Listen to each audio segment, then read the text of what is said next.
बिस्मिल्लाहिर्रहमानिर्रहीम। अस्सलामु अलैकुम वरहमतुल्लाहि वबरकातुहू। आप देख रहे हैं नूरे सीरत, रोशनी, हिदायत और इल्म का सफ़र, जो आपके लिए नबी करीम सल्लल्लाहु अलैहि वआलिहि वसल्लम की सीरत, सहाबा कराम की ज़िंदगियाँ और इस्लामी तालीमात की रोशनी में रहनुमाई लेकर आया है। पिछली किस्त में हमने देखा कि अरब के कबायली निज़ाम में किस तरह छोटी छोटी बातों पर तनाज़ात जन्म लेते और जंगों की सूरत इख्तियार कर जाते थे। नसाई कबीले का एक माह को पीछे करके जंग हलाल करने का रिवाज और इसके असरात भी बयान हुए, जो इनके जंगी जनून की अक्कासी करता है। अब हम एक ऐसे वाक़ये की तरफ बढ़ते हैं जिसने अरब की तारीख का धारा बदल दिया और जिस साल हमारे प्यारे नबी सल्लल्लाहु अलैहि वआलिहि वसल्लम की आमद हुई। यमन का हुक्मरान अबरहा एक ताकतवर और खुद पसंद बादशाह था।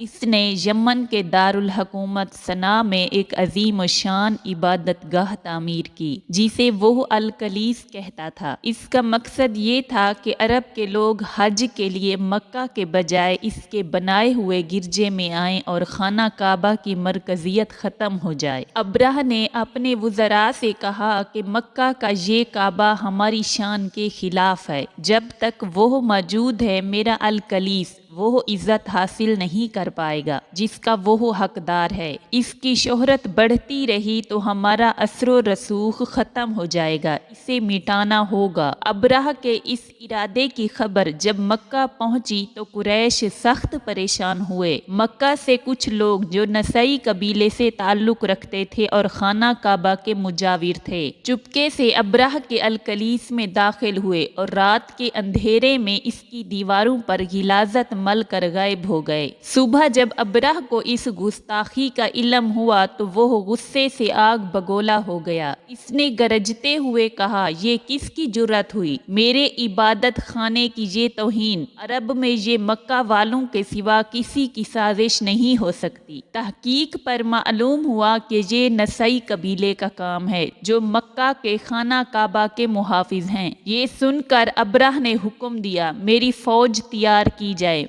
मैं खुद मक्का जाकर इस काबा को मुनहदिम कर दूंगा। जब तक वो काबा रहेगा मेरा मकाम और रोब नहीं बनेगा। कुछ अरसे बाद लोग भूल जाएंगे कि कहाँ काबा था, क्या हज था, क्या आदाब थे। अबरहा बहुत बड़े लश्कर के साथ मक्का की तरफ रवाना हुआ, जिसमें हाथियों का एक बड़ा दस्ता भी शामिल था। इस लश्कर का सबसे बड़ा और ताकतवर हाथी महमूद था और इसका साइस यानी चलाने वाला उनैस था। रास्ते में जो अरब कबाइल इस लश्कर के सामने आए उन्होंने मुकाबला किया, लेकिन वो बेचारे शिकस्त खा गए। जू नफिर एक बहादुर अरब सरदार कैद कर लिया गया। लश्कर चलता हुआ ताइफ पहुंचा, जहां बनु सकीफ आबाद थे। बनु सकीफ ने जब सुना कि जू नफिर जैसे बहादुर सरदार और बनु खसम भी शिकस्त खा चुके हैं, तो उन्होंने इतने बड़े लश्कर का मुकाबला करना मुनासिब ना समझा। बनु सकीफ के सरदार ने अबरहा के एलची को पैगाम भेजा, हम आपका रास्ता नहीं रोकेंगे,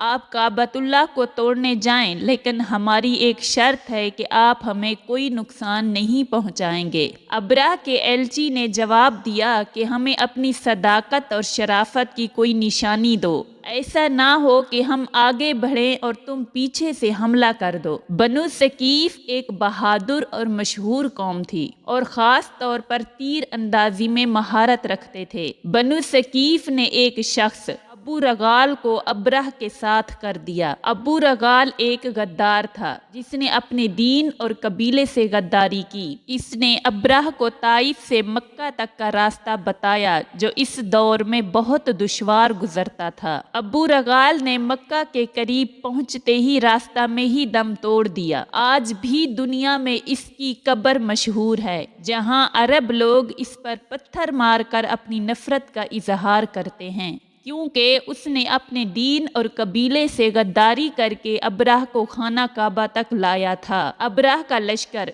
जब मक्का के करीब पहुंचा तो इसने वहां इतना पड़ाव डाला और हुक्म दिया कि जो भी माल मवेशी मिले इसे पकड़ लिया जाए। इसका मकसद मक्का वालों पर रोब डालना था। इस लूट मार में अब्दुल मुत्तलिब के 200 ऊँट भी पकड़ लिए गए जो हमारे प्यारे नबी सल्लल्लाहु अलैहि व आलिहि वसल्लम के दादा थे। अब्दुल मुत्तलिब एक खूबसूरत, बावकार और बड़े रोबो जलाल वाले सरदार थे। अब्दुल मुत्तलिब को जब अपने ऊँटों की खबर मिली तो वो कैद में मौजूद ज़ू नफिर से मिले और कहा, क्या तुम्हारा अब्राह से कोई ताल्लुक है? मेरे ऊँट वापस लेने में मदद कर सकते हो? ज़ू नफिर ने जवाब दिया, अगर मेरा ताल्लुक होता तो मैं खुद कैद में ना होता, लेकिन मैं ये कर सकता हूँ कि हाथी के साइस उनैस से तुम्हारी बात करवा दूं। इस जमाने में हाथी का साइस बादशाह के बहुत करीब होता था। उनैस ने अब्राह से कहा, अब्दुल मुत्तलिब जो मक्का के सरदार हैं आपसे मिलने आए हैं। अब्राह ने उन्हें अंदर बुलाने का हुक्म दिया। जब अब्दुल मुत्तलिब अंदर दाखिल हुए तो इनका रोब और वकार देखकर अब्राह हैरान रह गया। वो तख्त से नीचे उतर आया और अब्दुल मुत्तलिब का इस्तकबाल किया। इसने खुद भी नीचे बैठकर अब्दुल मुत्तलिब को अपने बराबर बिठाया। अब्दुल मुत्तलिब की शख्सियत का इतना असर हुआ कि अब्राह के दिल में इनकी अजमत पैदा हो गई। अब्राह ने कहा, हुक्म दीजिए, आप किस लिए आए हैं? अब्दुल मुत्तलिब ने फसीह बलीग अंदाज में जवाब दिया, कोई बड़ा मसला नहीं, सिर्फ ये कि मेरे 200 ऊँट आपकी फौज ने पकड़ लिए हैं, वो वापस कर दें।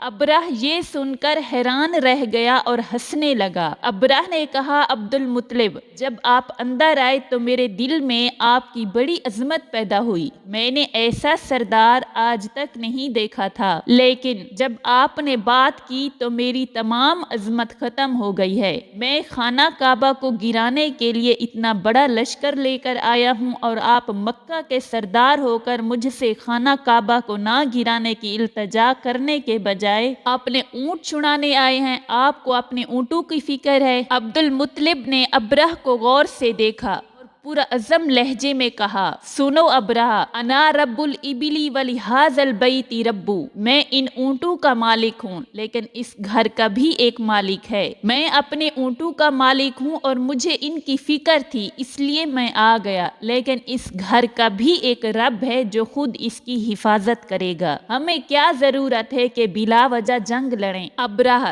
जिसका चेहरा गुस्से से सुर्ख था, इसने कहा, ठीक है, अपने ऊँट ले जाओ, लेकिन सुन लो, कबाइले अरब से कह दो कि हम तुम्हारे साथ जंग के लिए नहीं आए, हम तो सिर्फ अल्लाह के काबा को गिराने आए हैं। अगर वो हमारे रास्ते में रुकावट नहीं बनेंगे तो हम उन्हें कोई तकलीफ नहीं पहुंचाएंगे। मैं बस काबा को मुनहदिम करके चला जाऊंगा। अब्दुल मुत्तलिब अपने ऊँट लेकर वापस आए। मक्का वालों को हुक्म दिया कि वो पहाड़ों पर चले जाएं और अल्लाह से दुआएं मांगें। खुद अब्दुल मुत्तलिब ने खाना काबा का तवाफ किया और मुल्तजिम खाना काबा के दरवाजे और हजरे अस्वद के दरमियान की जगह से लिपट कर दुआ की, ए अल्लाह, तू जानता है कि हम आजिज हैं, हम तेरे घर की हिफाजत नहीं कर सकते, आज अपने घर की हिफाजत खुद फरमा। इसके बाद सब लोग पहाड़ों की तरफ चले गए। अब्राह ने अपनी फौज को हुक्म दिया और महमूद हाथी को आगे चलाया गया।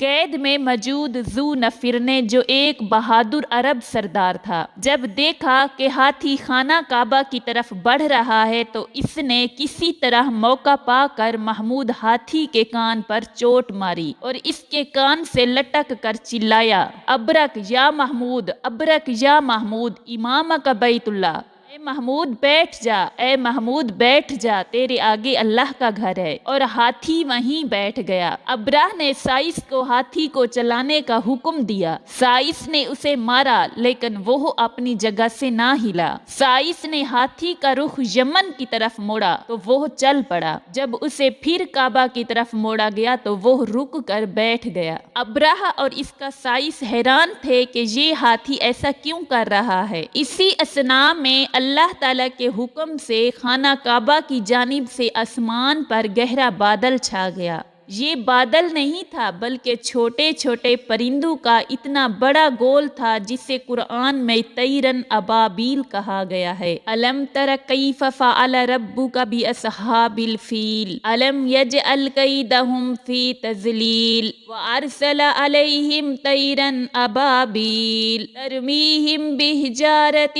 من سجیل وَجَعَلَهُمْ كَعَصْفٍ مَّأْکُولٍ۔ کیا آپ نے نہیں دیکھا کہ آپ کے رب نے ہاتھی والوں کے ساتھ کیا کیا؟ کیا اس نے ان کی تدبیر کو ناکام نہیں کر دیا اور ان پر ابابیل پرندے بھیجے جو انہیں کنکریوں سے مار رہے تھے، پھر انہیں کھائے ہوئے بھوسے کی طرح کر دیا۔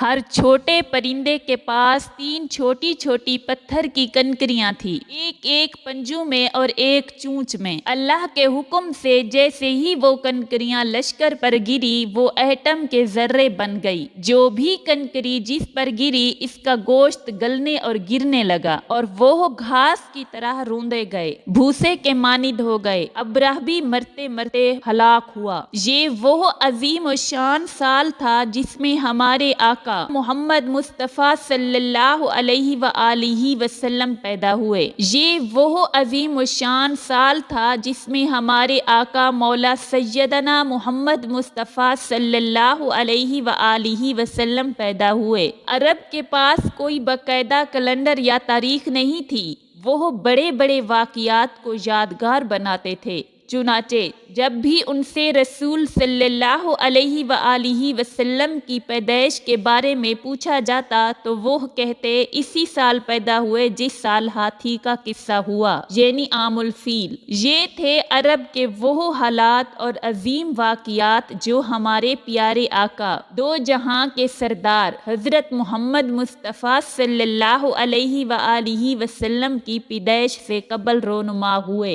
آپ صلی اللہ علیہ وآلہ وسلم کی سیرت طیبہ ہر پہلو سے ایسی شان رکھتی ہے کہ اگر پوری دنیا کے مؤرخین اور اہل قلم ساری عمر لکھتے رہیں تو بھی اس کے ہر پہلو کو بیان نہیں کر سکتے۔ ہم مسلمانوں کا یہ عقیدہ ہے کہ اللہ تعالیٰ نے جتنے بھی پیغمبر بھیجے تقریباً 1,24,000 انبیاء، جن میں 313 رسول، ان سب میں سے صرف 5 اولو العزم رسول ہوئے، اور ان 5 میں سے بھی سب کے سردار خاتم الانبیاء والمرسلین سیدنا محمد مصطفیٰ صلی اللہ علیہ وآلہ وسلم کی ذات مبارک ہے۔ حضور صلی اللہ علیہ وآلہ وسلم کی زندگی کا ہر لمحہ آپ صلی اللہ علیہ وآلہ وسلم کی ولادت سے قبل کے مباشرات، آپ کی جوانی، ازواج مطہرات سے نکاح، بعثت نبوی، نزول قرآن، مکی زندگی، ہجرت، معراج، غزوات، آپ صلی اللہ علیہ وآلہ وسلم کا جمال، کمال، آپ صلی اللہ علیہ وآلہ وسلم کے معجزات، آپ کے دین کی افاقیت، آپ کی کتاب کی عالمگیریت، آپ کی رحمت، بشارت، نظارت، آپ کی داخلی اور خارجی زندگی، آپ کے معاملات، آپ کا برتاؤ، ہر پہلو اس قدر جامع ہے کہ اس کا احاطہ کرنا ناممکن ہے۔ تاریخ، عالم اور سیرت کی کتب شاہد ہیں کہ میرے آقا سرکار دو عالم کا ظہور مسعود اس انداز میں ہوا کہ کسی اور نبی یا پیغمبر کے بارے میں یہ بات نہیں ملتی۔ 1,24,000 پیغمبروں نے آپ کے آنے کا اعلان کیا۔ قرآن میں صرف عیسیٰ علیہ السلام کا ذکر ہے کہ انہوں نے آپ صلی اللہ علیہ وآلہ وسلم کے آنے کی خوشخبری دی، لیکن حقیقت یہ ہے کہ تورات، انجیل، زبور سمیت ہر کتاب میں